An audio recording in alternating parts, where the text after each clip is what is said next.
There we go.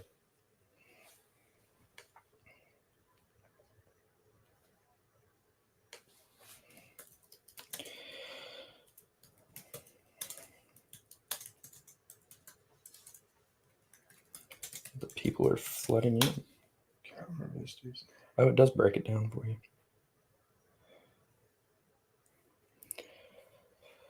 Oh, that's the dude. Kind of filter in here. I got it. You got your.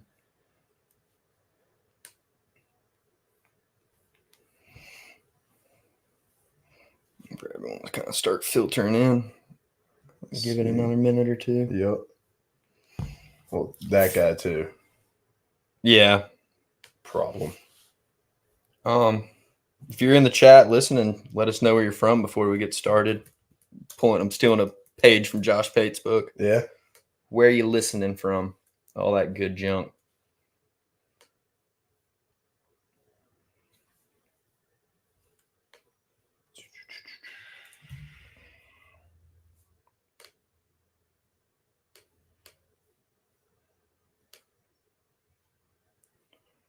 No, that's not.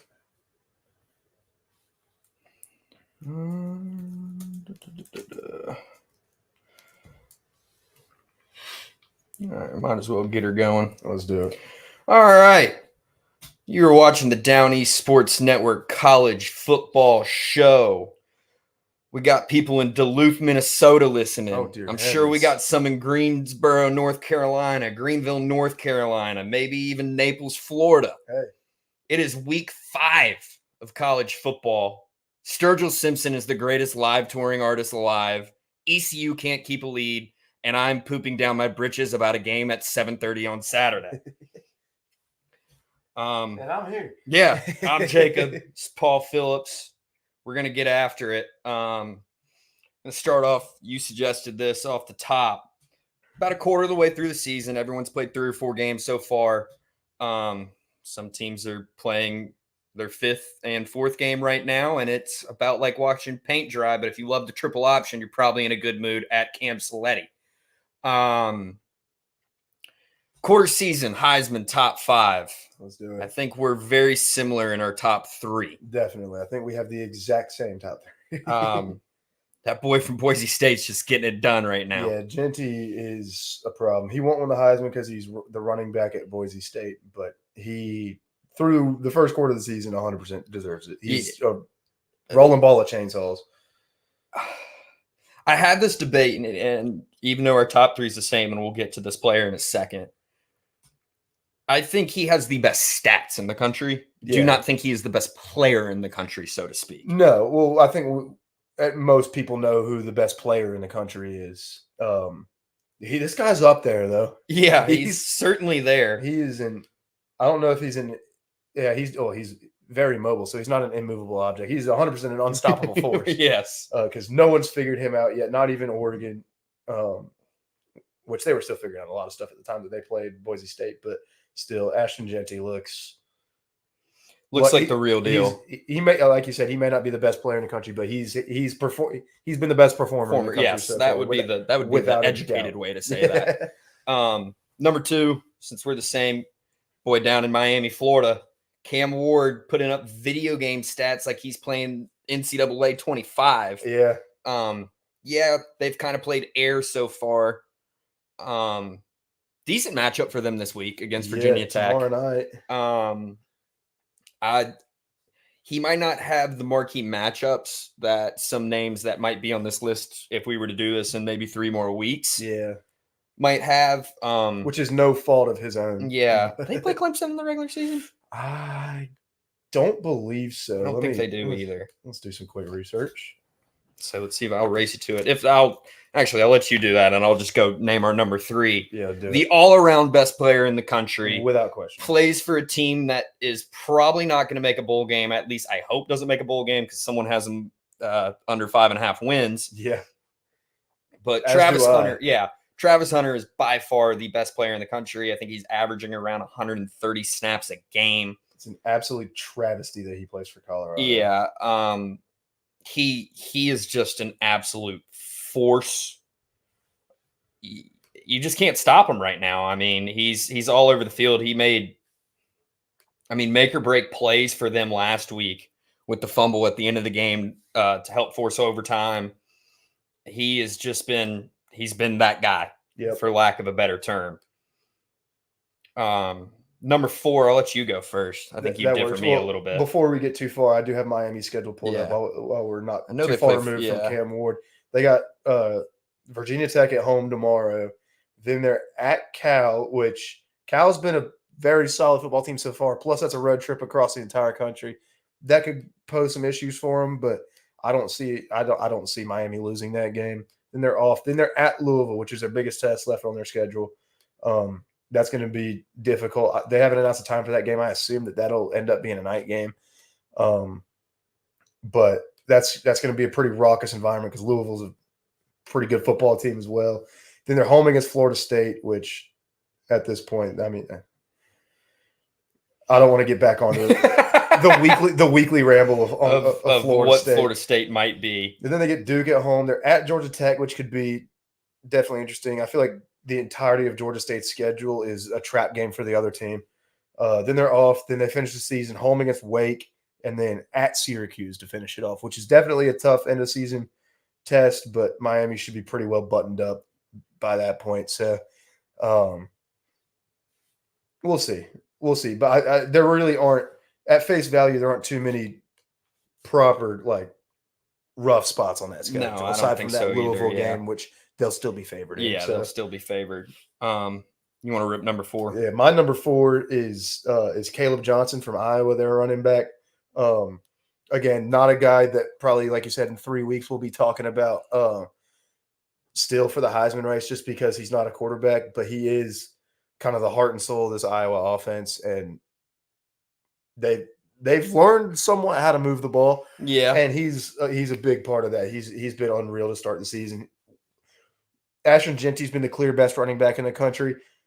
Caleb Johnson's not too far behind him. Yeah. He's been fantastic. I'll let you get into yours. Number 4, I got a guy that might be injured right now, but I think this is kind of a more down the line thing. I kind of did that with 4 and 5.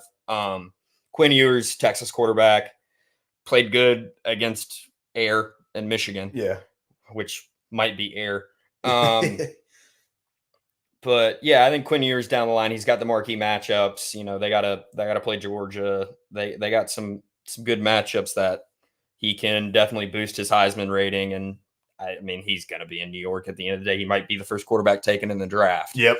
So, and he's my number 5 for my Heisman top 5 too. He might throw for 700 yards at some point this season. I wish he was going to be able to play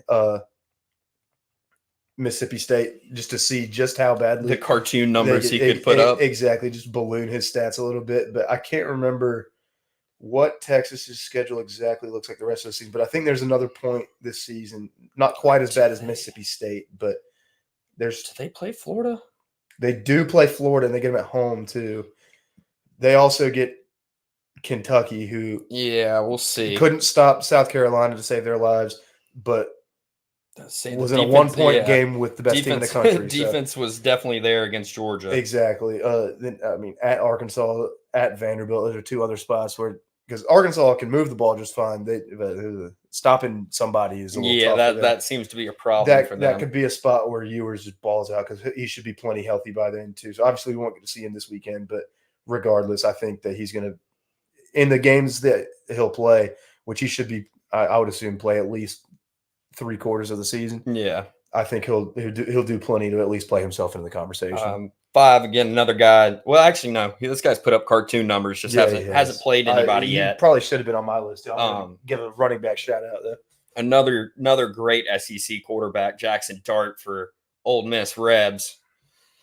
Cartoon numbers so far. They haven't really played anybody quite yet, and they won't until they play Georgia. I think they might have a couple matchups. They get Mizzou.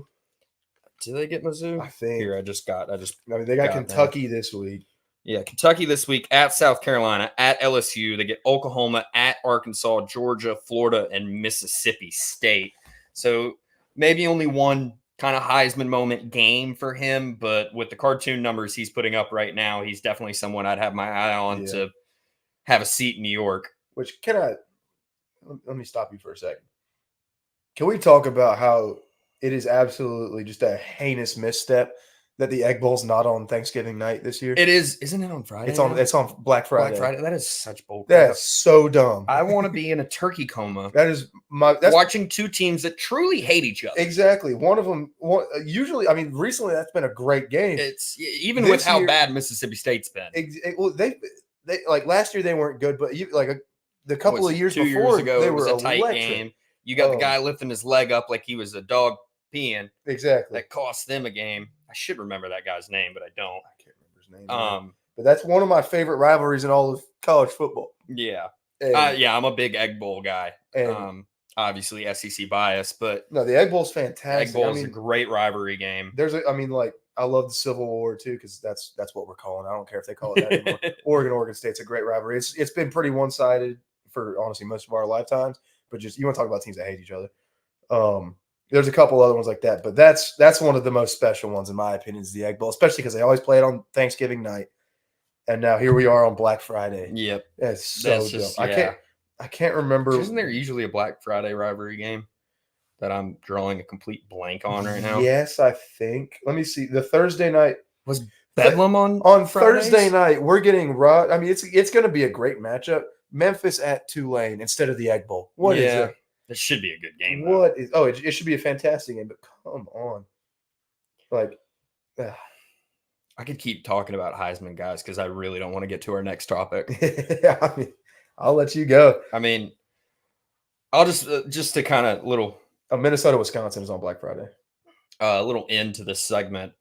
You could see two guys make a case in that 7:30 Alabama Georgia game. Depending on how it goes. I mean, it could be both of them make a case for themselves. Milrose looked decent to good so far. This is a big prove-it game for me for Milrose.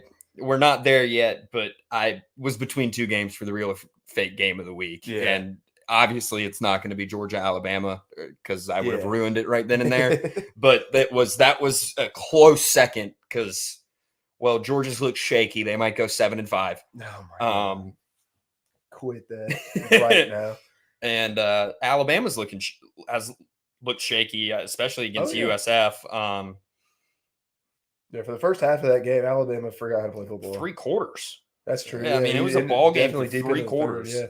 Well, get our we've started off the show with 2 random segments 2 weeks in a row, but kind of just give you guys the basis now that we get into the meat and potatoes of the show. If you're on YouTube, like, subscribe, all that good stuff. Twitter, give us a follow. Hit up the chat. We answer questions all show. If you got anything you want us to talk about, just throw it in the chat, and we'll definitely try to hit on it if we know anything, which most of the time is not the case. Not even a little bit. But just kind of run through what we normally do here for anyone that's new. We'll do a little ECU recap, lead into the recap of the week after that. Do a little real or fake segment, and we'll talk about the marquee matchups of week 5, and then we'll end it with our ECU versus UTSA preview. Well, we'll jump right into the just continual mess that is East Carolina in the second half. I went like I was talking to you pre-show. I really just wanted to be like, hey, you want to review?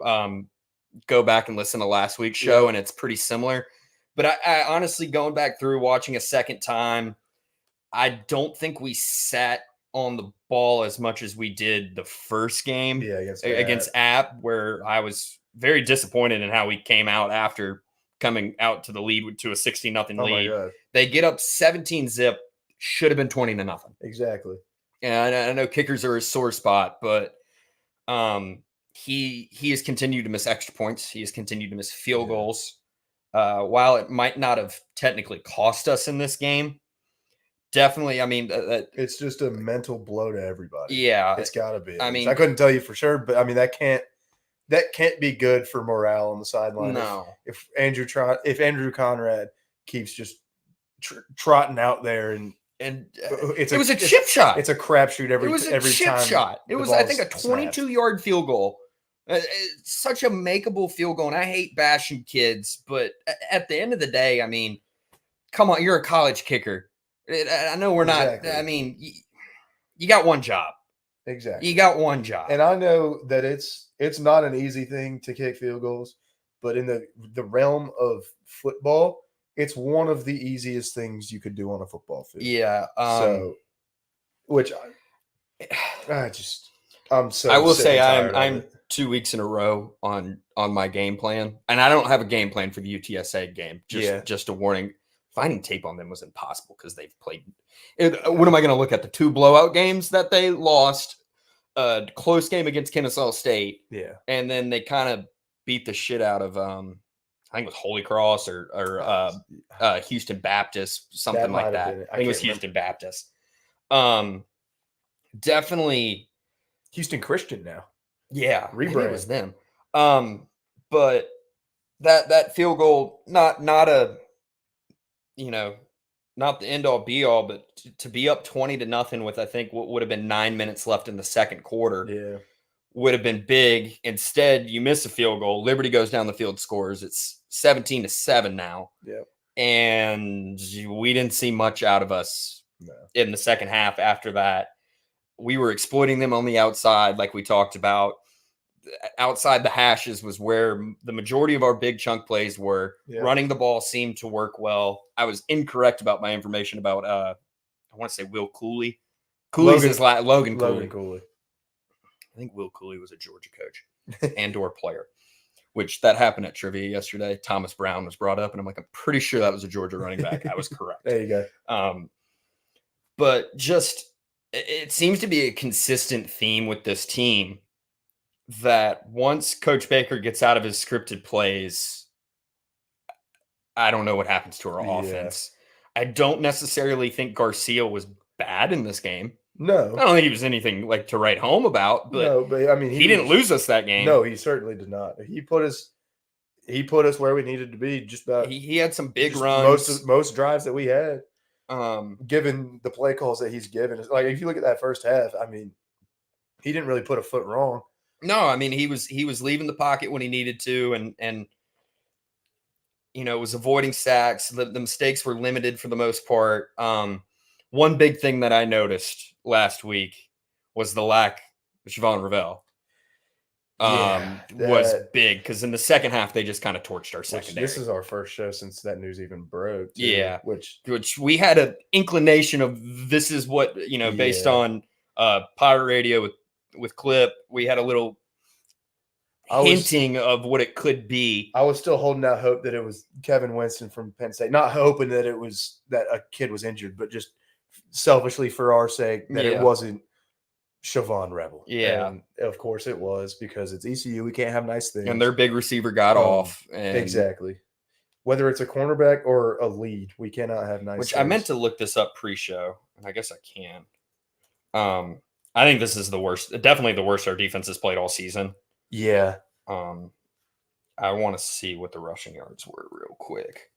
But which, I mean, then again, defense was fine at the beginning of the game. Yeah, it was really good. I mean, we had an interception, a fumble inside of the 5-yard line. Yeah.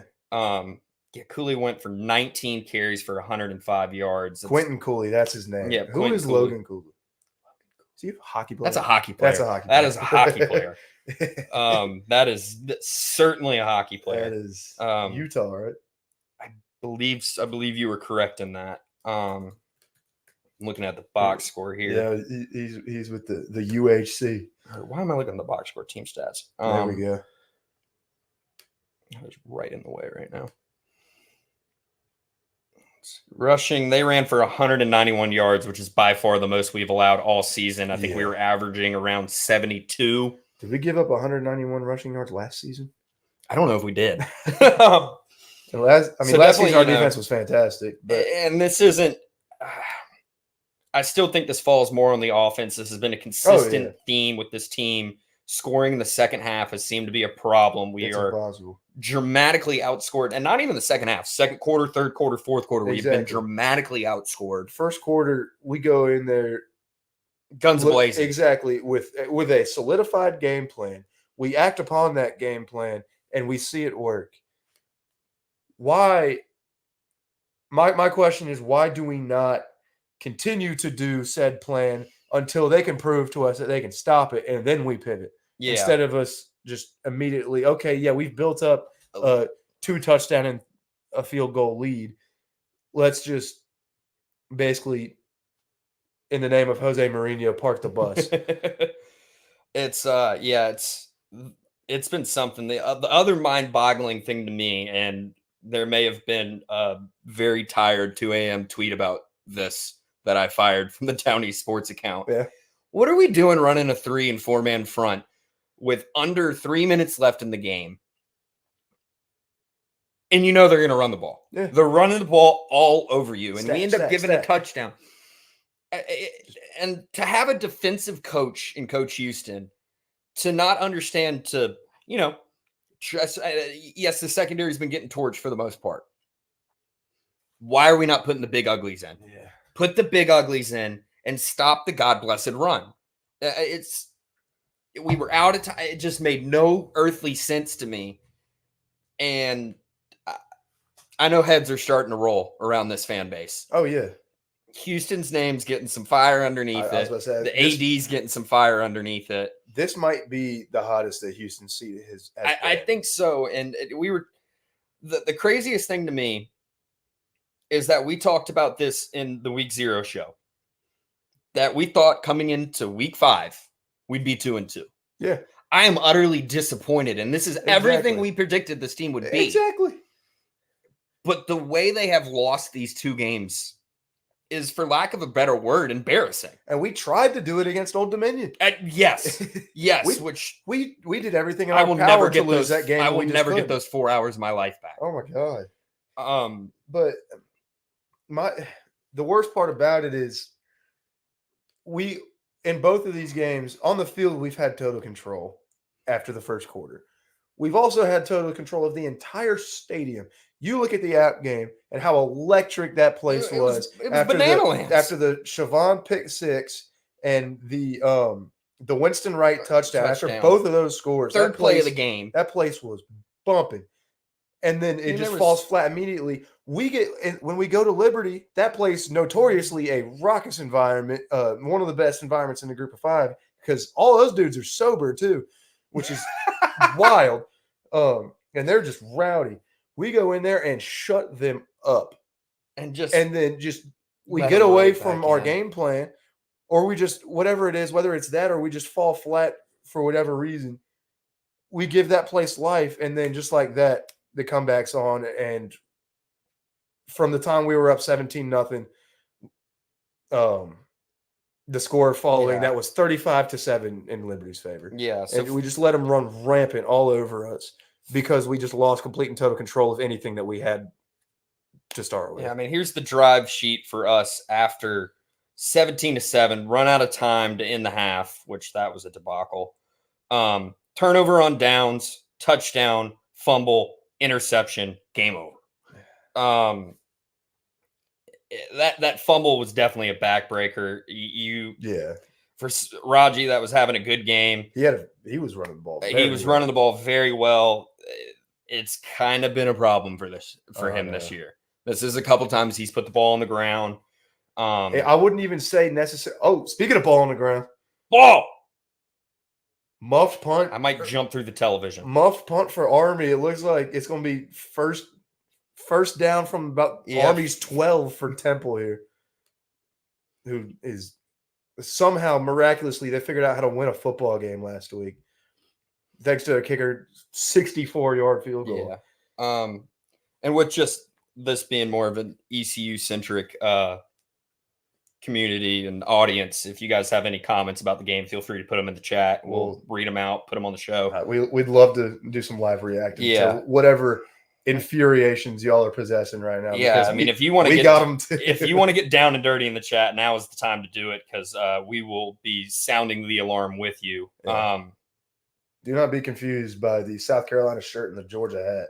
Yeah, this is still very much 2 graduates of East Carolina University, but it's just It'd be one thing if we were just getting beat. Yeah. This has seemed to be a coaching problem. It's got It's a scheme problem. Yeah. It's a decision-making problem. It's a not having a continuation of the scheme problem because we come out in every game we play, basically. Yeah. The Old Dominion game was a little that was start, 3 out of our 4 games for sure, we come out looking like 100% the better team on the field. Looking like the 85 Bears. Which I think we are. I think every game we've played so far, we have been the better team. And here we are at 2-2. We've definitely, like we predicted. Yeah. But I'd rather us, if we're gonna lose these games, I'd rather us just go out there, not get our asses handed to us, but just like, okay, we just weren't the better team. Yeah. Both of these games we've had so winnable games. Oh my god. And both of these last 2 games, we have had, like I said, complete and total control of everything involving or everything surrounding this game. Or each game. Yeah. And then we just piss it away. For honestly reasons that are unbeknownst to me. I can't even. I've tried to put my finger on it. I've tried to make points in this recap, and I honestly don't even. To the point where I'm at a lack of words to just. We are not at all down and out this season. It's just something has to change for us to get out of the first half. Yeah, something. We got a comment when we posted earlier today. We did a little poll, and I'll highlight the poll when we get to the preview. But as the betting people we are, pretty smart to take ECU in the first half. Oh my god! If I can find a first quarter spread, I'm hammering. I don't care what the number is. It could be 100.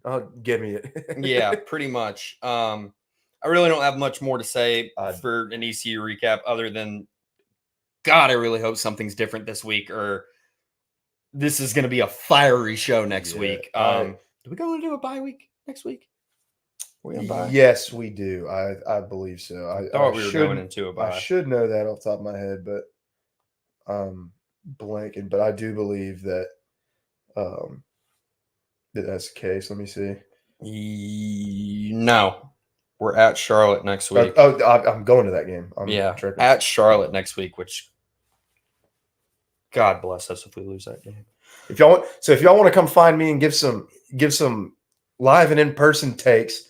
If you're tailgating, if you've seen me during the game, if it's after the game, and it's a reaction to what we just saw, feel free. I'll be out there, Jerry Richardson Stadium, and it's not quite in Concord. It's I think it's in Newell. UNC Newell is where we're playing. Newell. So yeah, I'll be out there. Come find me, and tell me what happiness or sadness you're feeling, depending on where we are in the day. Well, the losing Rebel's gonna. It's just been such a backbreaker because we have talent in our secondary. We just don't have Siobhan Revel talent in our secondary, and we haven't really had to rely on him, but he's just gone out there and done his thing, and just dominated every game that we've played so far. And losing basically the firecracker, the heart and soul of our defense. They're gonna give this back to Army. Definitely having what seems to be the vocal leader on defense and heartbreaking. He didn't have to come back this season.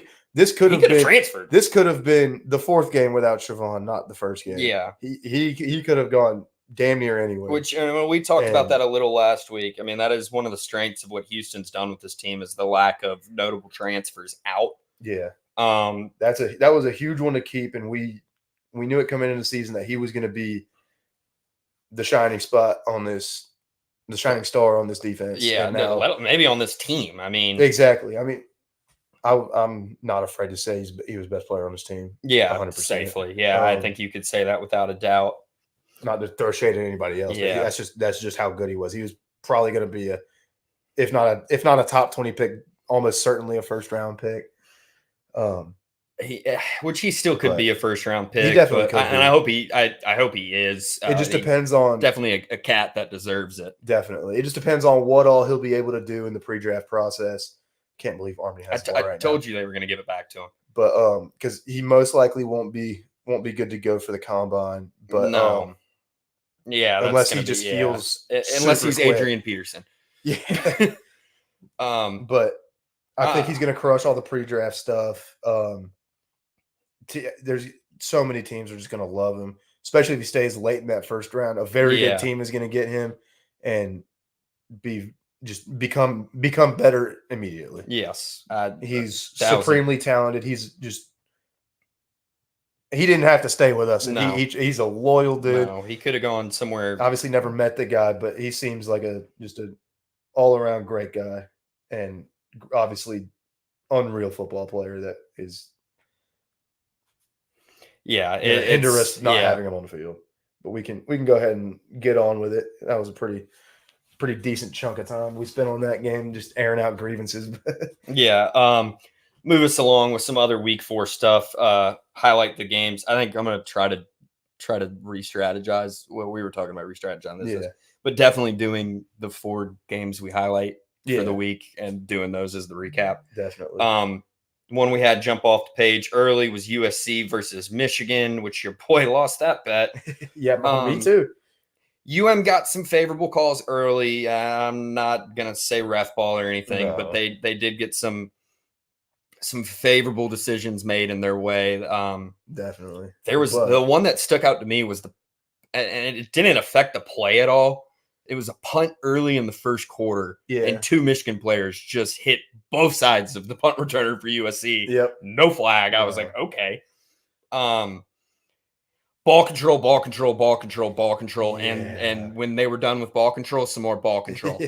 The thing that amazed me, and this was my biggest takeaway from this game, was USC really did not take advantage of how poorly Michigan was playing in the second half. Yeah. Outside of that last drive, the backbreaker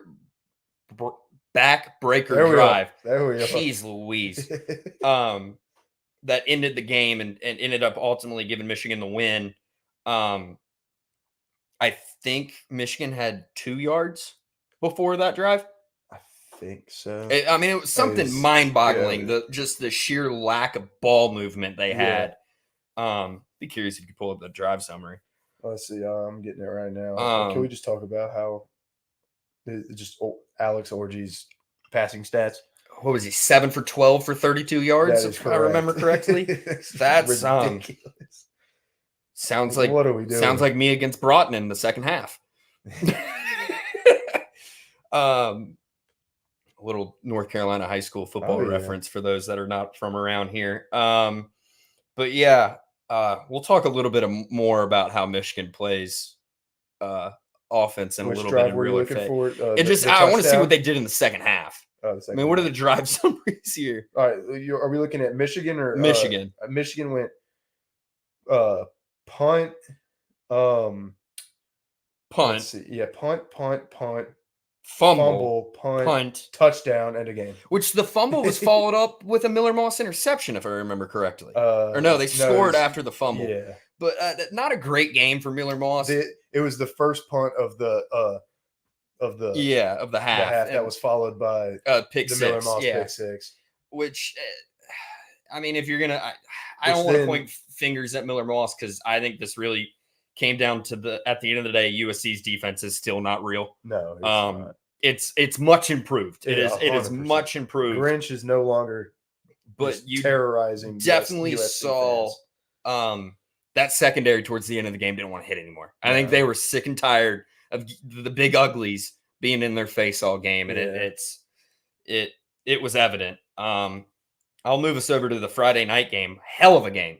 Yeah, that was just an unreal. Absolute just fire game. Between 2, I mean, like sick teams. I love 4.5. What does Pate say? 4.5 shallows. Chalai, or the plural of chalice. Yep. Great game. Back and forth the whole time. 2 things that really stuck out to me in that game was the missed field goal with about 4 minutes left for Nebraska. Because that would have ended the game. That was kind of the beginning of the end. That would have probably ended the game for them. Holy crap. Army's about to have 3rd and 35. The other thing is with the one possession Nebraska had at the end of the game, Yeah.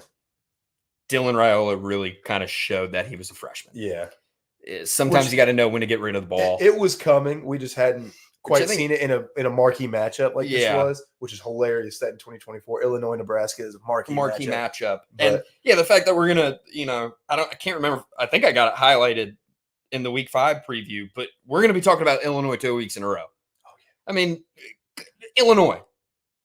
They're fun. They are a fun team. So much fun. And as much as it is kind of traditional Brett Bielema offense, they can sling it. Oh yeah, they're not afraid to throw the ball. No. They got one wide receiver that's legit. I can't think of his name right now. I was just about to say I can't think of his name. They have one legit wide receiver there in Champaign, Illinois. That's where they play. Yeah. Oh, I thought you. No, I was just saying. Yeah, just I in don't Champaign. think that's his name, but it's him. 13. Yeah, it's Bryant, right? I think so. He had 5 catches for 74 yards and 2 touchdowns. Yeah, I mean, he's been the real deal. He was talked about plenty in the broadcast. But we'll talk about another freshman quarterback that I think also had somewhat of a lackluster. Looks like a freshman. Yeah. I'll move us over to go from one great game to one just disgustingly awful game. Utah Oklahoma State was disgusting to watch. Gross. Bowman went 16 for 33 with 2 interceptions, had the 2 touchdowns, but he's just not good. He couldn't, simply put, he couldn't hit water if he fell out of a boat. It was just awful. I mean, and Utah did everything they could to keep him in that game. Oh, I know. I cannot believe Oklahoma State was favored in this game. I can't either. And it was easy money to kind of take Utah, even without Cam Rising. Exactly. Isn't that Zach Wilson's little brother? I'm pretty sure that's Zach Wilson's little brother playing quarterback for Utah. I mean, you said it, not me. If I'm wrong, I'm wrong. It ain't the first time, won't be the last. But I can think of 2 other throws that should have been interceptions for Bowman. He just did not look great.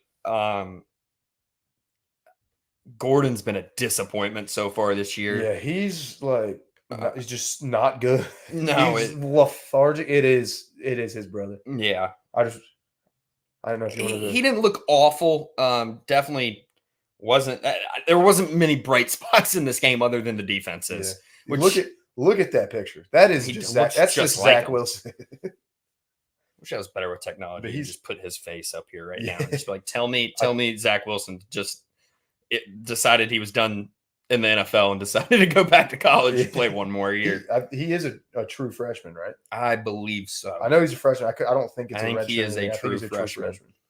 So they definitely got a glimpse into the future there. So if you're a Utah fan listening to this, A, what in the hell are you doing here?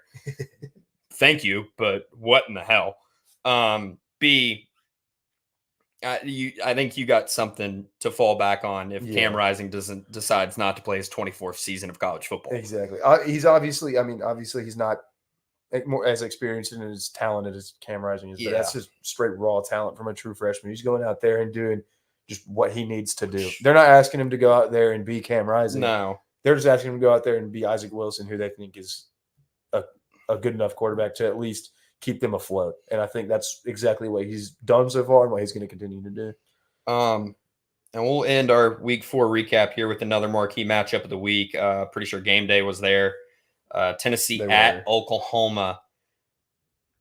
I got one big takeaway. You tell me Dylan Gabriel isn't the quarterback for Oklahoma, or is the quarterback for Oklahoma still. They don't win that football game.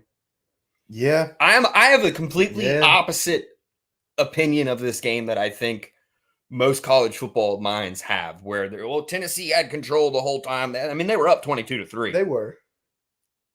Your boy Nico had 2 fumbles early that if Oklahoma had any resemblance of a halfway decent offense, if Arnold didn't suck, he's terrible.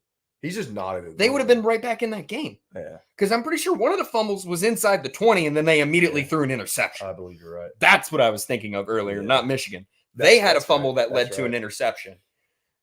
Just Tennessee was very much, I think, keeping them on, kept them in the game a little bit. The score doesn't tell the whole story. Yeah, they kind of ran away with it. Oklahoma scored late to kind of make it a more decent looking game. Yeah. But have they announced that Hawkins is going to be their starter going forward? I think so. I think they have announced that. I'm looking right now. Guess Jackson Arnold's QBR from this game. 43. Is it lower than that? 1.3. Oh my God. 7 of 16 for 54 yards and a pick. And they ran the ball well. Yeah. They ran the ball decently. I don't think the numbers did it. But the numbers aren't showing. I mean, they in certain spots they could until the point where I think Tennessee's defense had their ears pinned back because they knew they couldn't throw the ball on. Yeah. The first drive, Oklahoma was moving the ball down the field a little bit. Yeah. It's just mind-boggling on if you're Brent Venables, how you thought losing Dylan Gabriel was just going to work out this way. Yeah. Hey, we're going to get rid of a Heisman candidate. And we're going to put faith in this 5-star, and he ain't it. No. He ain't it. He needs to go ahead and get over to UNLV. Yeah. While he can. Well, they might not have the funds to get him over there. Yeah, I don't know. He might have to go somewhere for free. There was a turnover in this game. I don't think that was a backwards pass. I don't think Kurt Herbstreit thought it was a backwards pass. I don't think it was either. It looked like he threw it from the 39. It landed on the 38. Yeah. Last time I checked, that would be a forward pass. You would think. I'm not a math major. And I'm not even really that smart. You got eyes, though. But I do have eyes. But yeah, I got to wear contacts to make sure. And they were in at this time. But I don't think it was I don't think it was. What am I trying to say? Good Lord. Yeah, backwards pass, a lateral, so to speak. Some would call. Couple little other cleanup things from week 5 before we moved to week 4 rather, before we moved to real or fake. The pride of the MAC falls to Buffalo. Falls to the pride of the MAC. Yeah. Which I think we had them. Where did we have them ranked last week? I could go Northern back and Illinois? look. Yeah. Did I write it down? I was lower on them. I think I had it somewhere. I think it was 2 or 3. No, we didn't have them that high. Surely not. Surely not. Who was 1? 1 was UNLV. I know that. Let's see. I think this would be it. I know Tulane was right around there. We had them at 4. We had them at 4. So of US. Yeah, which they got a real test this week. Yeah, they do. And on the subject of my team being bashed for going, they're going to go 7-5 because they played so terribly against Kentucky. And now ESPN's FPI has them losing 3 games. They might only win 9 games according to their FPI. Where's this energy towards Mizzou, who I said in Real or Fake a couple weeks ago is one of the fakest teams in the God blessed country? Oh, yeah. They are not good. Then they're going to get blessed by a favorable schedule. I was about to say a path to the they don't play playoff nobody. is Paul, they ain't play nobody. They ain't play nobody. They got Alabama. PAWL, Paul. This team is going to ride their weak schedule to probably 11-1. It's going to be an ugly 11-1, most likely, and probably sneak into the playoff, unless. So they got a bye week this week. Yeah, they're at Texas A&M. I don't think they have anything to worry about there. No, A&M stakes. At the Minutemen. Oh, God. Why are they going to Why are they going to Massachusetts? They're at UMass? Yeah, they're at UMass. That's wild. Yeah, that is wild. UMass being an independent, they can't play all their games on the road. Fair. Auburn homecoming game at home. Auburn's the week before Alabama. Look ahead game. That is true. Hugh Freeze, who's thrown his whole entire team under the bus, might be fighting for his job. Absolute scumbag. I can't say they're fighting for a job because I think they're playing 3 coaches still. Because they're definitely paying Gus still. Oh, 100%. They're definitely paying the guy that I can't think of their last coach. Larson? Yeah. Who they accused of having a fake affair. Yeah, that was he should never. Do you know who could beat them just because they have a good defense? And if they can figure out their offense at all, Oklahoma. Well, yes. They're at home against Oklahoma, at South Carolina. That's a difficult. That's a one. dangerous spot in the season with Arkansas, which could be a difficult spot. Excuse whatever bias I may have. That's the battle for Columbia. Yeah. Who is the real Columbia? But yeah, I would just like to see the double OT thriller be talked about the same way as the Kentucky team that people were saying might finish 7th, anywhere from 7th to 10th in the Southeastern Conference. Yeah. And with how high the top 5 teams in that conference are, that is saying something. Oh, yeah. Well, I'll move us over to real or fake just because we've kind of hinted it at a little bit.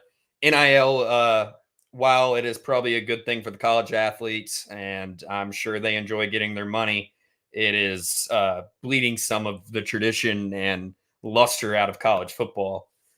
My first real or fake question: is UNLV season over? I'm going to go with real. I think they're done. I think they're cooked. I think they lose to Fresno this week. Losing Sluka, while he's been great running the ball for them, his completion percentage was like what 46 or something like that. He's not that great. He can run the ball well. He was great for their system. Yeah, but he's like, I don't know where else he thinks he's gonna go unless he goes to a damn service academy. Yeah, where he like pretty much. But and they lost their running back too. Yeah, Michael Allen, NC State transfer. Which did he play somewhere else too? You said what? Did he play somewhere else too? He did. Did he play for Coastal? I think he played for Coastal. We got him from. But yeah, two of their bigger players on offense are not playing. I think the dominoes are not done falling there. Yeah. UNLV's in a tricky spot right now. Yeah, they definitely are. But the thing is, they are so on board with their quarterback. I can't remember his name, but their quarterback that was coming in behind. Yeah, Sluka, and he has been playing. I think he got some snaps the other week against. What was the nail biter game? That was 2 weeks ago. Oh, that's gonna kill me. It's a Big 12 school. Was it Kansas? Yeah, because they won that game. Yep, they won Kansas. that game. Yeah. So I'm going with real. Their season's done for. Yeah, the thing is, and I'm not saying they're going to go like 6-6 now. This was a team that could have won the conference and maybe been a playoff team. I think that is way out the picture now. They were. You had somebody else at number 1 for our G5 like kind of top 10 last week. When I got here, I said no. UNLV is number 1. Yeah. I thought they were. Maybe they weren't the betting favorite, but they were my favorite to make the playoff out of the G5. Now they've already lost Sluka, Michael Allen. Plus, there was another guy that hit the portal, I believe. Yeah, maybe I'm wrong. It might have just been those two, but it's because now that that's happened, it's going to just open the floodgates. It's unregulated NIL the loose transfer portal where you can just go wherever, whenever you want, is ripping and staining the fabric of college football. And it's going to get to a point where they're just contracted employees, and it's just going to be like the G League of the NFL. Pretty much. And I really hope it doesn't get to that point, but that's really what it feels like. It feels like where we're heading. The NCAA is absolutely spineless. It's the most powerless organization. I don't want to get into a whole NCAA tangent right now, but I want to get the shirt. They haven't shown. What'd you say? I want to get Bosworth's shirt. Yeah, just wear it. but yeah, no, I don't know. There's been a lot of different sides of this story to come out, or just kind of a lot of hearsay and rumors. Whatever's factual is factual, but I don't know what is and what isn't. What I've seen is they shorted him $88,000 or something along those lines, is kind of the report I've been seeing. But yeah, definitely a mess down in Las Vegas right now. Next question. Boise State's now the clear front runner in that conference, but also I think Fresno's going to be right there. Fresno State they've kind of been sneaky, flying under the radar a little bit to the untrained eye for the start of this season. Yeah. Now that UNLV is still in the picture, but less of a threat than they were 72 hours ago. Yeah. That opens it up for a team like Fresno State to kind of peek their head in the door. Even maybe a Colorado State or an Air Force or somebody like that. Yeah. To potentially make some noise and cause some other teams some issues and potentially sneak their way at least into the Mountain West Championship game. Next question I got for real or fake, which Cam, if you're still around, buddy, you can answer this too because it's about your team. Is Michigan's 1932 offense sustainable for them to go 8-4? Yes, because they won a national championship with it last year. Yeah, they could actually throw the ball though. I mean, well. They went an entire half of football apparently against Penn State where they didn't throw the ball one time and won that game fairly comfortably. There are tens of people at this game. I don't mean to interrupt you, but there are tens of people in financial that's field the thing right now. They don't even they don't sell the second and sell tickets to the second and third row. So, but even still, I mean, there's no one in the lower bowl either. Tens. We got noisemakers though. Yep, they got noisemakers. Students are going crazy. I probably should have looked at the problem. Michigan's biggest problem, as far as their schedule. But is the fact that Donovan Edwards apparently just isn't that good. I mean, he's very all right. He took a couple big plays for them. He did, but so they're sitting at. They're 3-1. Minnesota, that's 4-1. Washington, probably 5-1. Illinois, 5-2. That's at Illinois. Yeah, 5-2. Michigan State rivalry game. I'm going to skip it. Yeah, Michigan. Well, Michigan 5-3 Oregon, 5-4 Indiana. Yeah, Indiana's they could have 5 losses. So I think I'm going to go with fake. I don't think they can keep playing offense this way and be an 8-win football team. No, I don't think so either. But we saw last year. Obviously, it's a completely new regime now. Not completely new, but a lot of new faces surrounding that program, and a lot of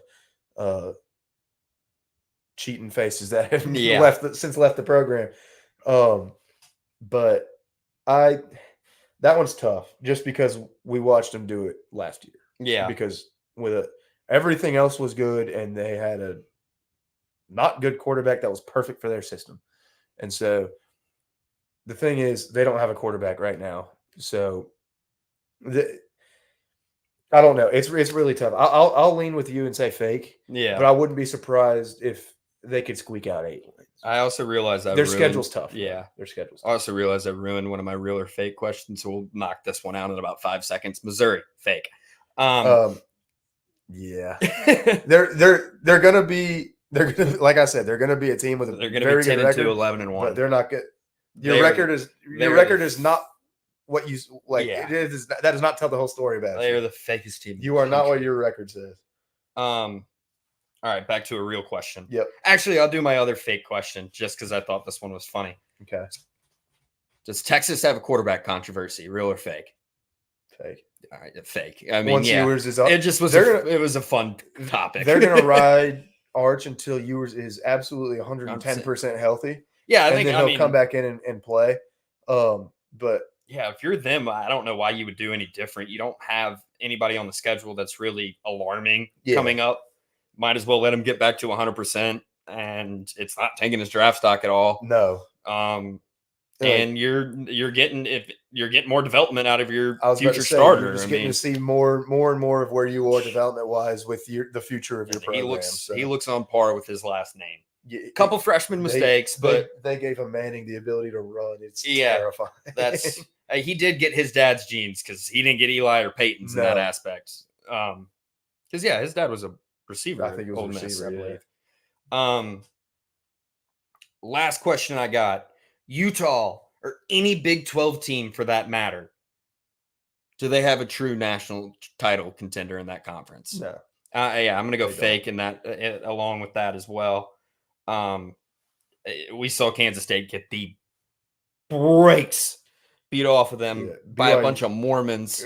with a Jewish quarterback. The TikTok moms are going crazy. Exactly. That is the funniest thing ever. BYU, the Mormon school, with a Jewish quarterback. With a Jewish quarterback. And he just carved up Kansas State. Who they could we both had winning the conference. Oh, I know.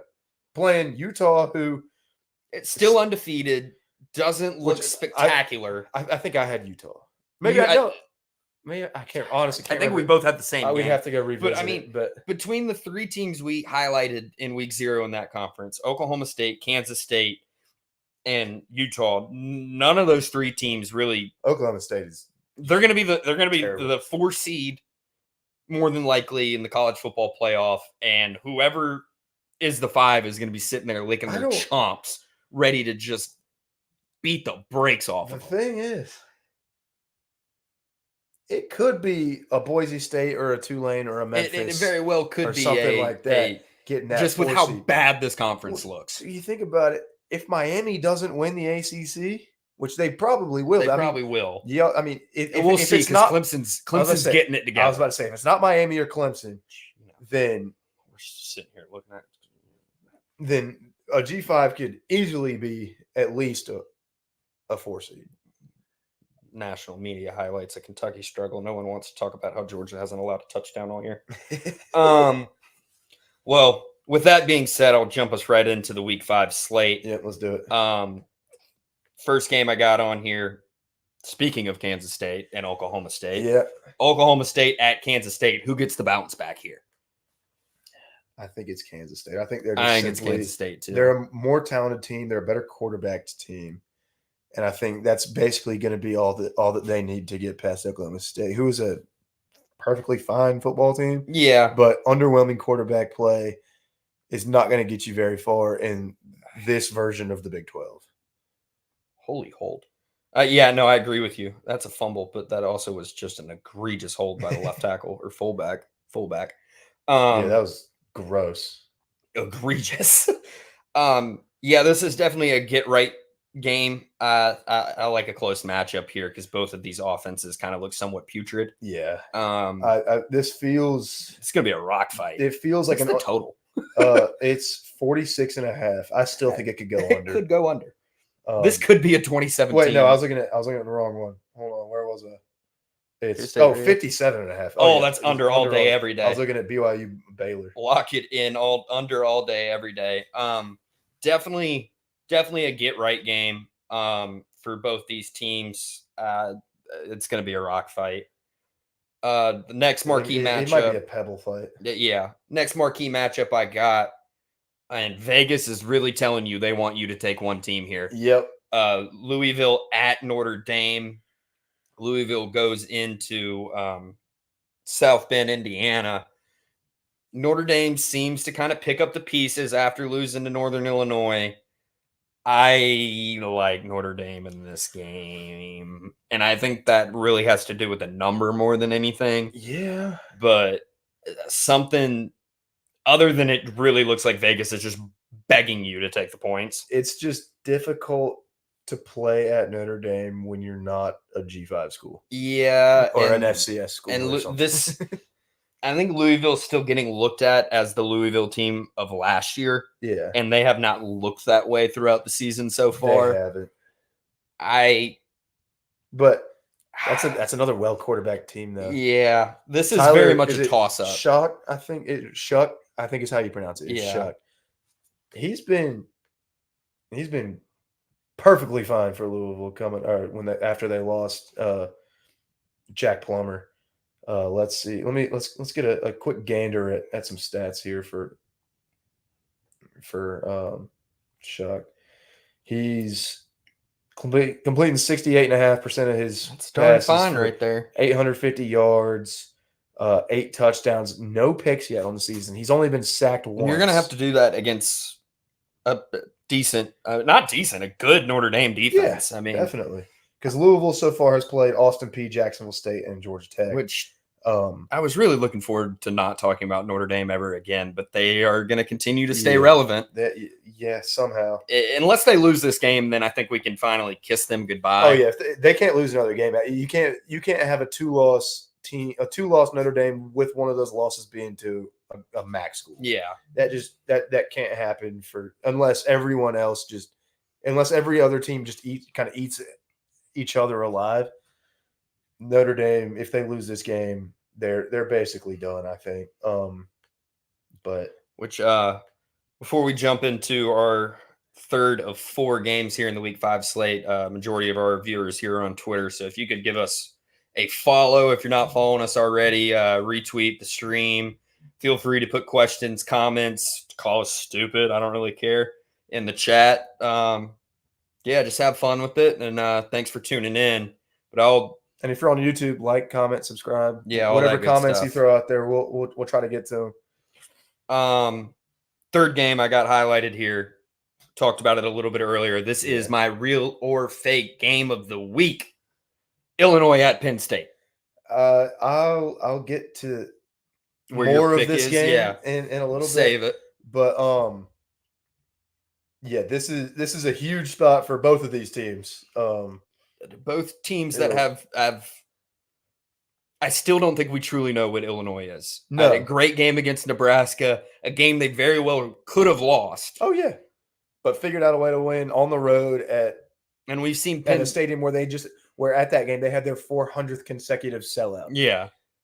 And I mean, it's a tough environment. Yeah. I mean, it's an unreal environment. When that team is on, Nebraska is a tough place to play. Exactly. Fun Nebraska means fun Memorial Stadium.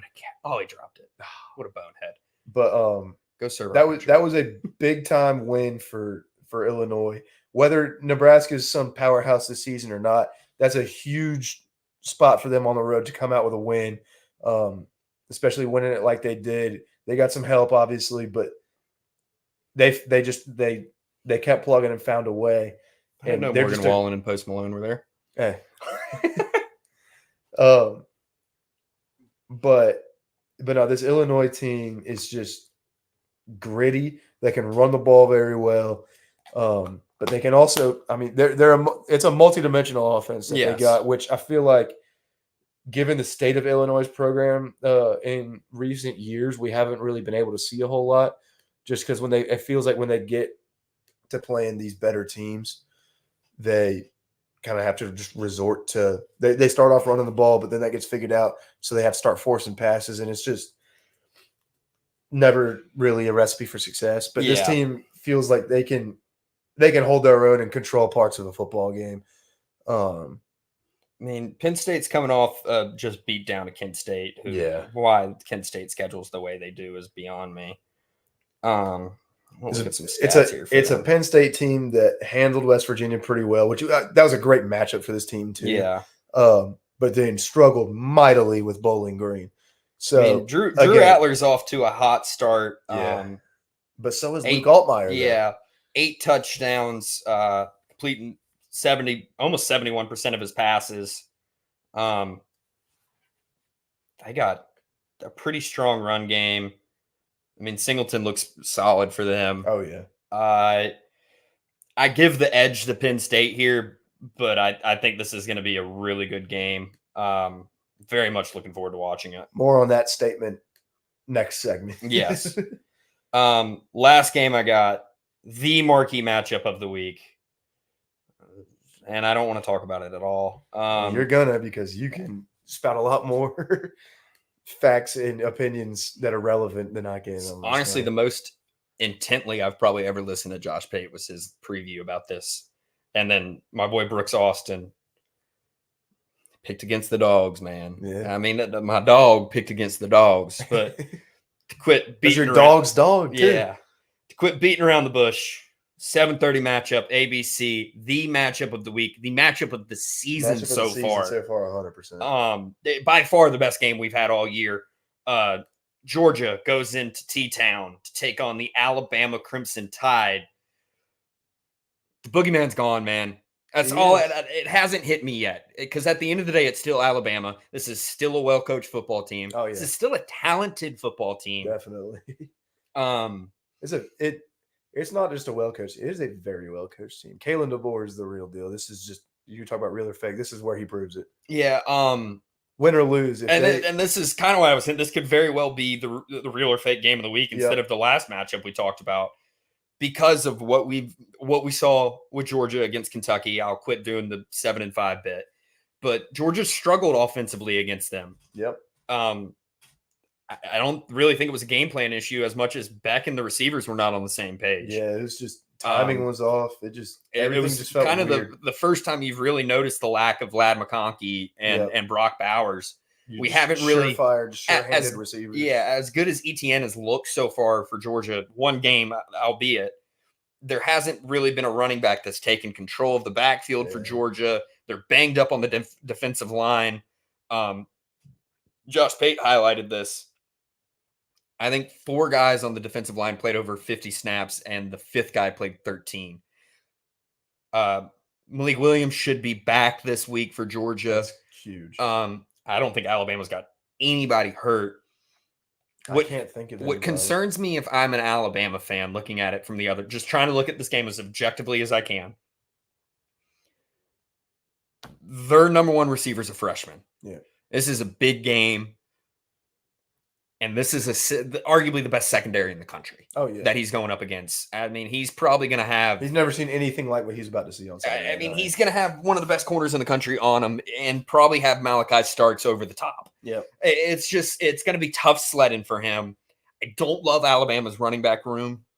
No, they're saved a little bit by just Milroe's mobility. Yeah, and that is going to be a key to the game for them, is how well...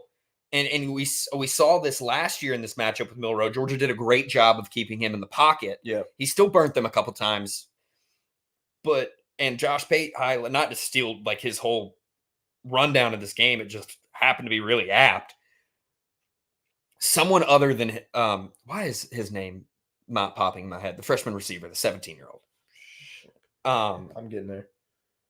Yeah, God, we've talked about him every single week. I know.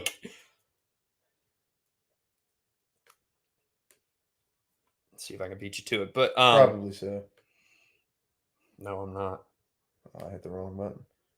Keep going on your spiel. I'll get it. But for them last year, they had receivers step up in big situations when Isaiah Bond, I think, had a pretty good game for them. Yeah, definitely. They had other guys pop. Ryan Williams. There you go. Yeah. Ryan Williams is going to be double covered. Can we see someone like Bernard step up for them? Can the tight end position be a spot of emphasis for them with a linebacking core that is not what you typically see at the University of Georgia? I don't think it's as strong as it has been in years past. Yeah, and you do have your experience in Kobe Prentice, who I believe is a junior now. Yeah. And he's been getting significant playing time, especially last year, but also his freshman year as well. And this could be a big step out spot for, just like I was saying against Kentucky, this wide receiver room didn't look great against Kentucky. Yeah. You were playing a severely inexperienced secondary from Alabama. Definitely. And the likes that we have not seen. I think they have 3 freshmen starting in the secondary. Yeah. That could bode well for the Georgia offense. We've seen Carson Beck just be the field general he can be. This is going to be on his shoulders in a big way, as we have it on the TV screen right now. And it's going to be rocking in Tuscaloosa. I mean, you know, this is just a big game. And it's got that feel to it. The spread says it. I mean, at 1.5 right now, as we checked before the show. Obviously, I'm going to give the edge to my dogs. I'm biased as all get out. Of course. As you should be. You look at a team, I think Alabama's averaging roughly about 42 points per game right now. Yep. Georgia's defense hasn't allowed a touchdown all season. One of those stats is going to break. I lean to the coaching experience side here. I think that is the difference maker. Not that DeBoer is a weak coach, but I think he's probably a top 5 coach in the country. Yeah. He ain't been in this game before.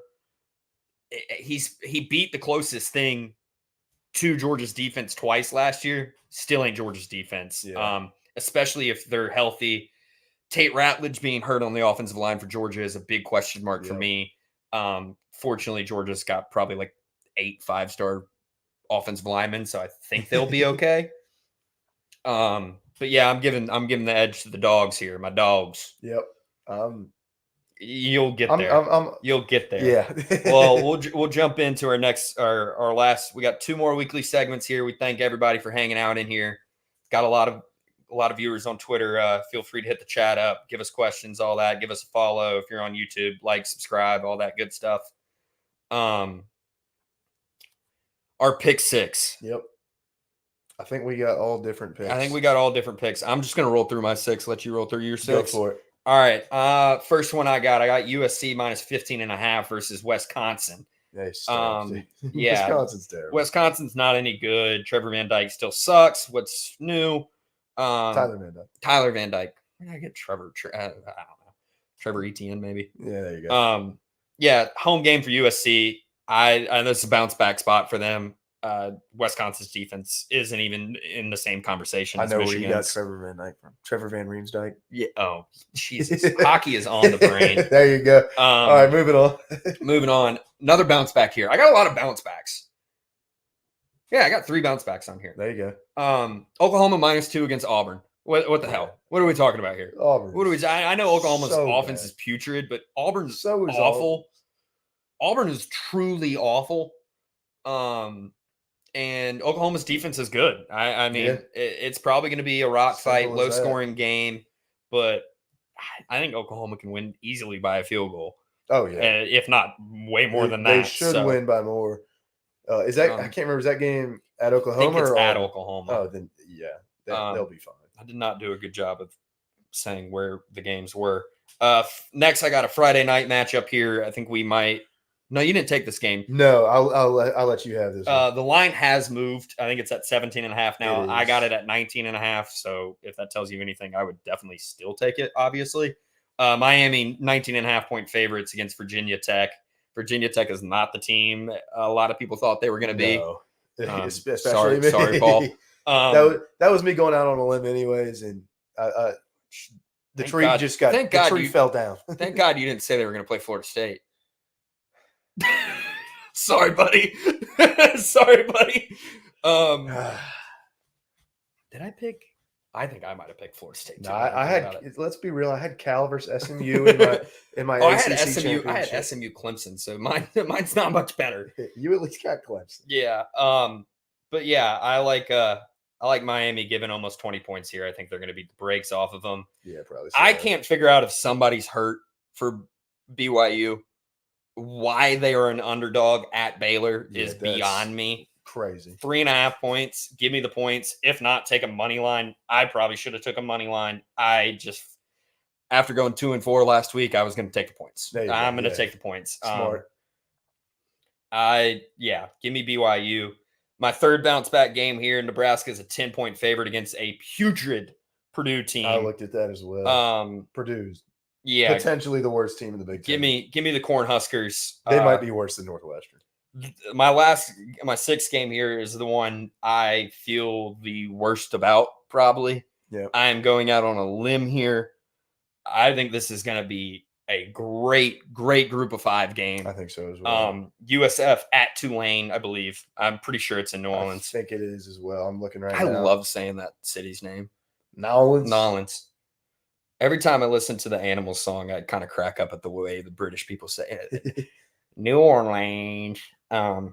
Excuse my terrible singing, but yeah, give me the Bulls plus 5. Yep, it's at Tulane. Yeah, give me the Bulls plus 5. Similar color schemes, but yeah, I like. It is a green heavy game. Yeah, I like the boys down in Tampa for whatever reason. They're my pick to win the American. Kind of just rolling with that right now. You can get a ticket to this game for $2. What in the world? Apparently, according to ESPN, tickets as low as $2 to Yeoman Stadium to go watch a game with 2 of the top 3 teams in the American. Yeah. That's crazy because Yeoman Stadium is not that big of a place. Either. No.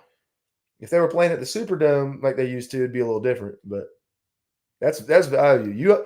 You hop on a Spirit Airlines plane to New Orleans and go to a $2 college football game, and by far one of the worst airports in America. Oh yeah. What is it? Keener Airport? I'm pretty sure. I can't. I think it's in Keener. Shout out Hold the Mayo on Twitter. Good follow. Oh, yeah. Great follow on Twitter. Brian. Oh, that's all I can think of when I think of Hold the Mayo is when they were playing, I believe it was Florida State that first year, and we're getting waxed. Brian, what are you doing, Brian? He's wide open. Just one of the greatest Twitter rants I've ever seen. But yeah, that is just to run back through. USC minus 15, Oklahoma minus 2, Miami minus 19.5, BYU plus 3.5, Nebraska minus 10, USF plus 5 is my pick 6. All right, getting into mine, we're going to start in Oxford, Mississippi, where Ole Miss is only a 15.5 point favorite against Kentucky. A Kentucky defense that might as well not have shown up to the stadium against South Carolina, but then again, had against a great Georgia, game plan against Georgia. Against great Georgia, game plan absolutely against Georgia. Just dialed in. I think that had more to do with the fact that they had 20.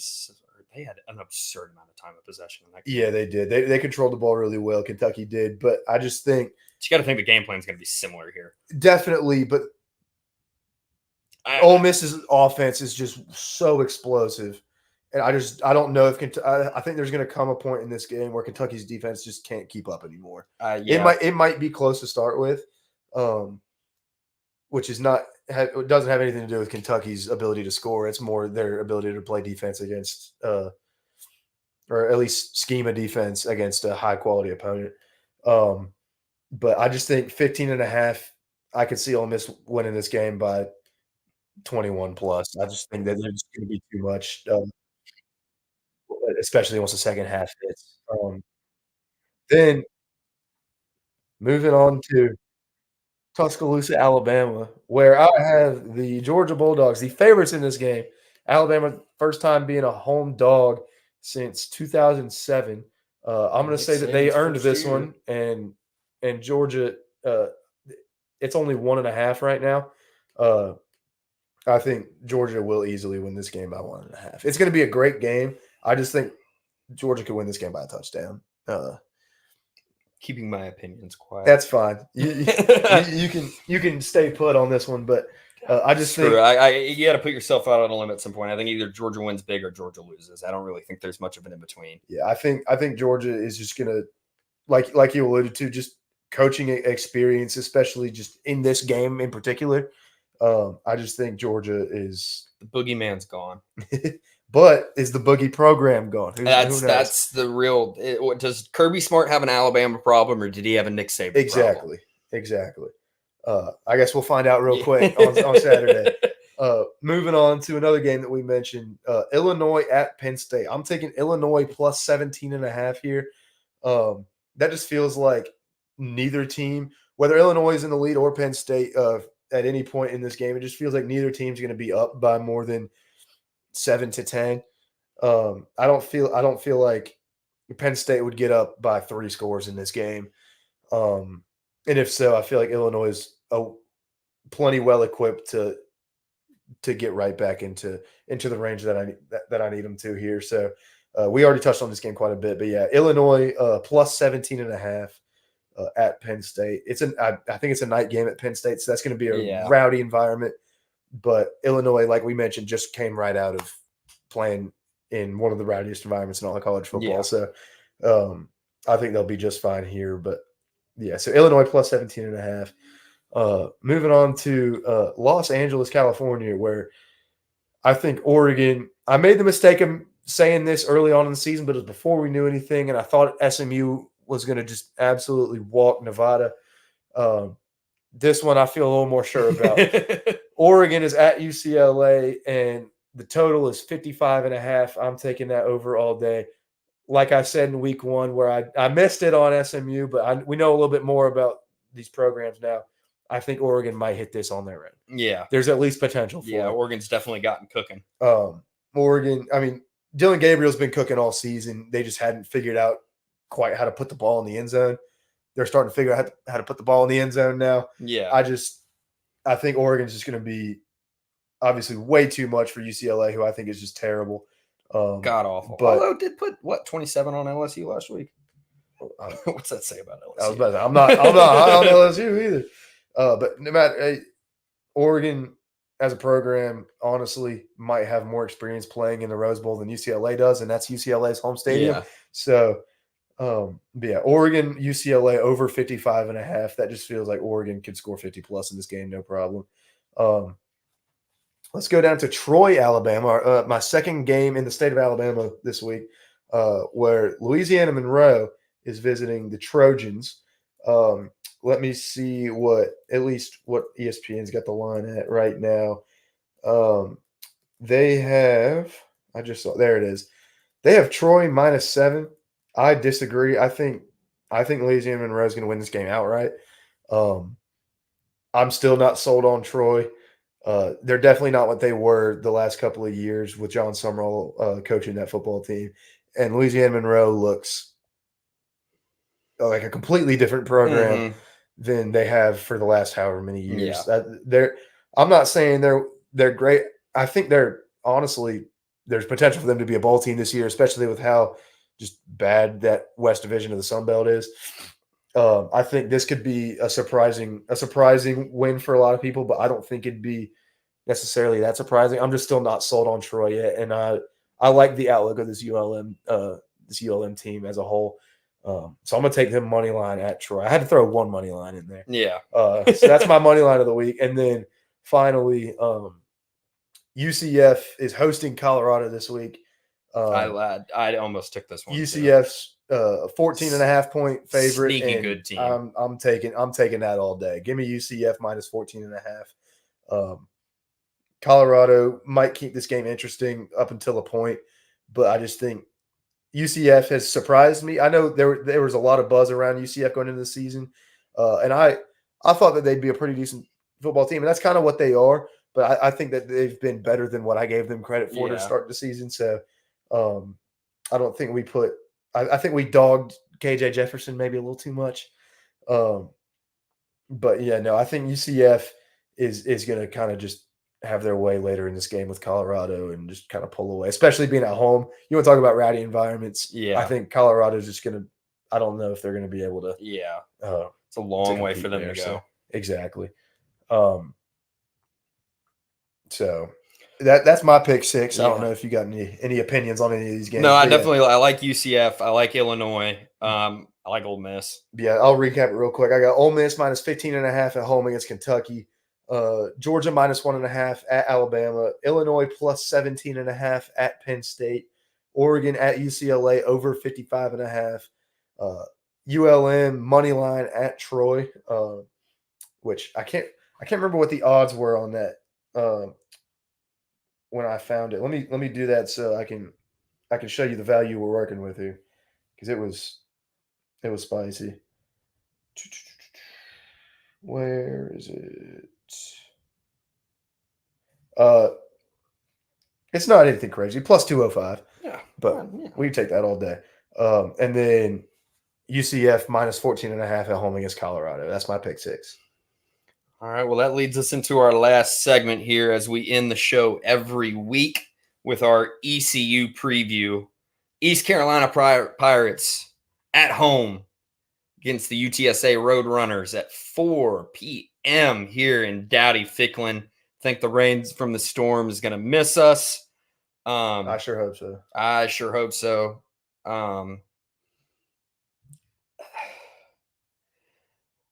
This is from what little, and then I kind of talked about it earlier in the show. It's hard to get a really good gauge on what UTSA is with their lack of, honestly, continuity in their schedule. They got blown out by Texas State, who is probably going to. I mean, you know me, I've been high on Texas State. Yeah, they're a team we're going to be talking about all year as a Group of 5 contender. Yep. They got blown out by Texas. No surprise there. Close game against Kennesaw State. And I cannot remember the other final. Well, so, they started off a pretty close matchup with Kennesaw State. Got absolutely demolished. Kennesaw made it close late. Somehow lost worse than they did at Texas State, but it was at the hands of Texas, so it kind of makes a little sense. But then it handled Houston Christian at the Alamo Dome, but just nothing special with UTSA. I'd say this stretch of the past 2 games plus this UTSA game for ECU was probably everyone's most probably the stretch of the season that everyone feared the most. This is the game going into the season and right now that I've felt the best about our chances with, just because there were more known quantities with App and Liberty. I feel like this game, I feel like both teams are still trying to figure out a lot of stuff. Yeah. But I feel like what do you think? UTSA is just a completely different team without Frank Harris at quarterback for that team. Which do you know who UTSA's quarterback is? Not an earthly idea. Owen McCown. That's right. It is McCown. I should know that. I think only it's watched Josh's a good son. 45 minutes. They I can't remember highlighted it in the Kennesaw State game. He's had 3 relatives play. I can't remember if he's Josh McCown or Luke McCown's son. I think it's Luke. But he is a McCown. I think it's Luke. He has not thrown a pick yet this season. He is not. He is. We don't have our pick guy anymore on defense. And I will say, UTSA has a very balanced attack on offense. I think I saw they're averaging about 35 pass plays and about 38 rushing plays a game, or it might be the other way around. Yep. Very balanced attack from them. It's going to keep our defense on our toes. I put a poll question out earlier in the day on how our followers felt about the game. It seems obviously bulk ECU crowd. A lot of people are liking us as a 4-point favorite. How we're a 4-point favorite is beyond me. But I think that number's changed. Maybe I'm wrong. Hold on, let me see. One thing I have noticed, and while it's at 3 right now. At 3, an even 3 according to ESPN. While it might not be executed that well, UTSA mixes their coverages very well. Yeah. They give a lot of different looks. I saw them do this a couple times where they give you a 2 high safety look, which basic quarterback read pre-snap, you're thinking cover 2. Well, they're rolling that safety over and they're playing cover 3, and the corner's taking the other third, and the other safety takes the middle there. For those that don't know that, I don't know why I just explained what cover 3 was, but but yeah, they definitely like to roll into cover 3. They play cover 2. They play cover 1. They play a lot of man coverage. It looks like they have some athletes on that side of the ball. I'm a little fearful with an interception-prone quarterback in Garcia and his abilities to read a defense, and with moving, your pre-snap read and your post-snap read being completely different. How well he can process, how quickly he can process, and how well he can process. Yeah. Because when that corner sits, when you think you're getting man, you're thinking you're getting a cover 2 look here, and he's sitting there rolling in the flat, that could cause problems. Yeah. God, we just need to hold on to the football. That's been something we've preached all year with this team. Just hold on to the daggone ball. Yeah. For the love of everything holy, just hold on to the damn ball. And for the love of God, can we play 4 quarters? Just can we get 4? Can we get 4? Can we get 3 quarters from this team? I'm just not convinced. We've seen this team. I'll believe it when I see it, and I know that we can. We've had a good first quarter against App. We had a good half against Liberty. Yep. And maybe we get 3 quarters this week. Hopefully that's enough to win this game. I know that deep down we can. I'm just, like I said, I'm just not convinced that we will. I don't know. I got a bad feeling about this. I don't know if anything will have changed between last Saturday and now.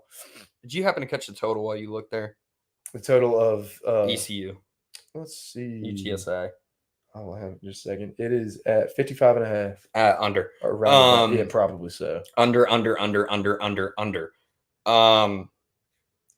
I feel like we're kind of usually our ECU previews are a little longer, but I really don't have much to say. I think we all know what we're looking from, at least from our team standpoint. I don't have any. The last 2 weeks I've had some plays and some scheme things to kind of point out that I'd like to see us. I think we know what our team is. Yep.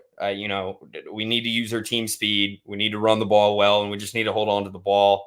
Unfortunately, And I predicted us to be 2-3 after this week, and I'm kind of holding to that. I think you're going to see probably a 24-20 final UTSA. It's going to be a close game the whole way. I think this is going to be a sweater.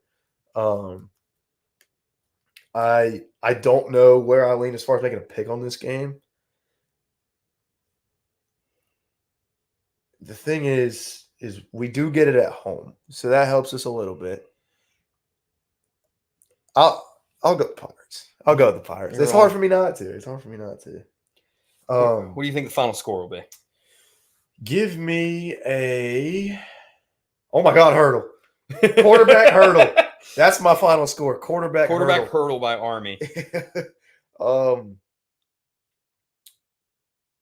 I could see it. Being maybe a little high scoring than you think. I think it could still be being under 55 feels high. Maybe. Coach, yeah, it feels like a good line. I'd say maybe a 27-24, something like that. I said take the under, and I literally my combined points is 55. So you said 27 what? 27-24. 24. I'm taking the Pirates. I mean, no, you're at 45, bro. I am at 45. I'm at 51. I'm such a. I used to be a math guy. What happened? Been out of school too long. I failed Math 1065 3 times. I'm out here correcting you on that. Didn't have to take 1065. As much as it kind of pains me to pick against the Pirates, I haven't had very much luck picking the Pirates. No, I haven't either. I'm staying away from putting monetary. I'm not putting any money on this game. I'm staying as far away as humanly possible. I just want to see this team play 4 quarters more than anything in the world. It would be beautiful. But which I'll believe it when I see it. But talent-wise, we 100% can. I think it comes down to coaching and whether or not they will set our talented players up for success and how well our secondary plays in their now second game minus Siobhan Rebel. Yeah. Sue, certified old man. Yeah, I'm 25 going on 55. Had some people jump in the show here late. If you guys have any comments about this game, feel free to put them in now. Or about any other game. Other game. I guess, are we done with our ECU preview then? We'll kind of beat around the bush a little bit, but if you want to start doing your little color matchups. I was about to say, let me get my uniform matchups loaded. I haven't looked at it for this week. I don't know what what specific uniforms people are wearing. I think Winston could have a big game for us. I think so too. I think he's shown to kind of be more of the speed guy of our wide receiver group. And I've said this the last 2 weeks. I love our team speed. Yeah. I love her. There's a lot of things. I hate being this bullish on the Pirates. It's just, it's been a tough 2 weeks being an ECU fan. And being honest, my priorities are elsewhere this week. I got a big matchup that the more and more I sit here and think about it, the more and more it pains me. How about Liberty going whiteout with App State having a whiteout? I did not know that. Yeah, I saw something about that. I didn't look too into it, but yeah, that's gonna be a little silly.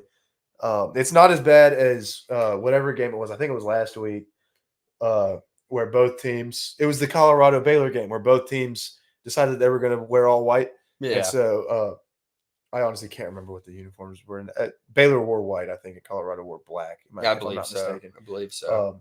But yeah, wearing all white to another team's whiteout. I mean, the thing is, the Penn State whiteout every year, they wear blue jerseys during that game. Yeah. So it's weird, but it's not something I guess we haven't seen before. But that doesn't mean I like it. Not everyone can be the Cowboys, too. Or LSU. Or LSU, for that matter. Or Georgia Tech. Yeah, they do wear white. Well, they used to. They don't do it as much. Oregon UCLA is going to be a pretty nice uniform match. Yeah, Oregon's going to come out with something, and then UCLA's got classic unis. Exactly. I love, especially when they bring their throwbacks out. I love. Two thumbs down. If you're into two of the ugliest shades of blue you'll ever see, North Carolina's at Duke this week. So if you're into that, just heinous behavior.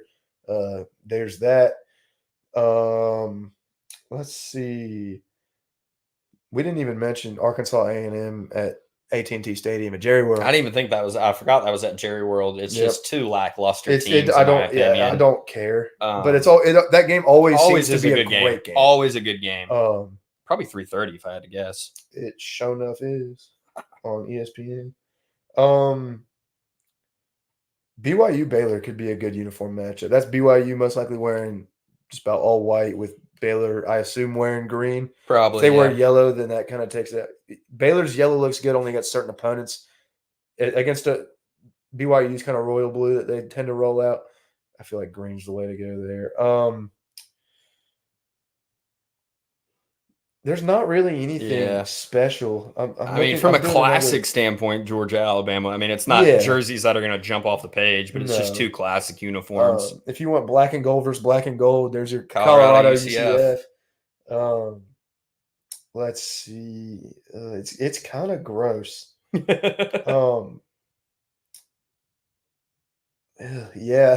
it's not great. ULM, if you're into helmets, they're going to have their Warhawk helmet that they've started to wear every game now, which is just gorgeous. Illinois, Penn State's kind of just a classic football uniform matchup. I'm going to be liking that. A lot of teams with the same colors are playing each other this week. Like, we got Arizona, Utah could be decent, but like you got Cincinnati, Texas Tech. That's the same colors. Middle Tennessee's at Memphis, same colors. USF and Tulane, both green. Obviously, Carolina, Duke, both blue. Obviously, completely different shades of blue. But Georgia Southern, Georgia State. I mean, Arkansas A&M. That's a maroon versus like a dark, crimson sort of color. Obviously, Alabama, Georgia, two shades of red. It's a whole bunch of just. I mean, Maryland, Indiana is how we'll finish that off. Yeah, with just so many same color matchups. Sue, you missed me beat around the bush earlier. I feel decent at the moment, but the further along we get, the more I'm peeing down my leg. I like the Dogs, obviously. I hope we beat the brakes off of them. I hate Alabama. I hate Crimson Red. Me too, dude. I hate Crimson Red. I don't remember how the rest of that song goes. Well, I think that about does it for week 5 of the Downey Sports College Football Show. Thank you all for tuning in. Thanks for those that were in the chat. Give us a follow on Twitter. We're trying to be as active as possible. Not doing a great job. But we're trying to do that. We're a college basketball show has been in the works, so to speak. Hockey preview coming. Hockey previews. Long. Maybe the basketball show will probably be live, but we might get some more pre-recorded content out to you guys in the following weeks. Well, and as college football starts to intensify, if you guys want to see different stuff from us, we're very much open to suggestions. Yeah, segment ideas, please. Segment ideas. We like what we're doing now, but we like mixing in new stuff too. So. Just appreciate everyone following along. Running about an hour 40. So appreciate everyone hanging in. If you're on YouTube, like, comment, subscribe, all that good stuff. And honestly, just thanks for hanging out with us. That's week 5 of the Downey Sports College Football Show. I'm Jacob Miller. He's Paul Phillips. We'll catch y'all next week. Later.